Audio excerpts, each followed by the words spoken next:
The murder of Jaehaerys Targaryen shattered what little restraint remained in the war. From that moment onward, the Dance of the Dragons stopped being a contest of claims. It became punishment. And counter-punishment. Neither side believed reconciliation was possible anymore. Only victory. The first region to suffer full-scale devastation was the Riverlands.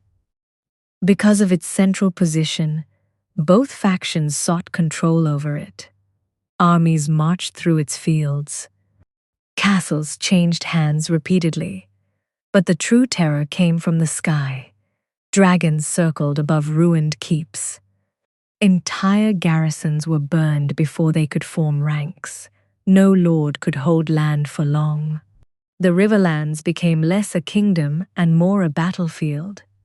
One of the most decisive early clashes of the war occurred at Rook's Rest. King Aegon II Targaryen personally flew into battle aboard Sunfire. Alongside him came Aemon Targaryen, riding the Great Vhagar. Their target was the Black faction's forces under Rhaenys Targaryen, who rode the formidable Meleys. Rhaenys arrived expecting resistance from ground forces. Instead, she found dragons waiting in ambush. The three dragons met above the castle in a storm of fire. Sunfire was fast and golden, but smaller. Meleys was older, scarred and experienced. Vhagar was ancient beyond comparison. The sky turned into chaos. Fire rained down on the castle walls. Stone cracked. Towers collapsed. Soldiers fled in terror. For a time, Meleys fought with extraordinary skill, striking fast and evading blows. But numbers and size overwhelmed her. Vhagar struck first. Then Sunfire joined. Together, the two dragons brought down the Red Queen.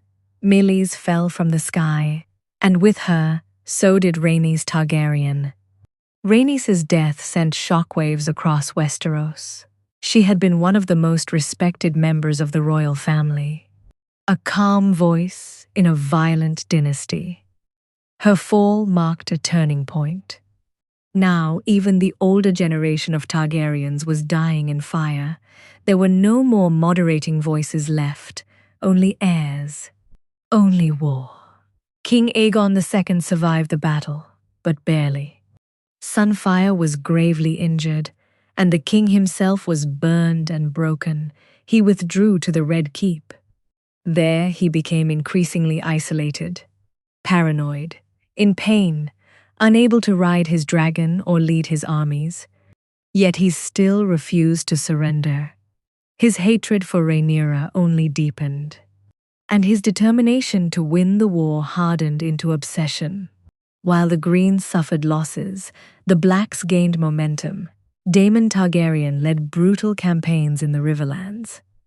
Castles fell. Lords bent the knee or died. The Black faction expanded its control steadily. Yet victory remained elusive. Because every conquest was answered with fire. Every advantage came at the cost of more dragon deaths.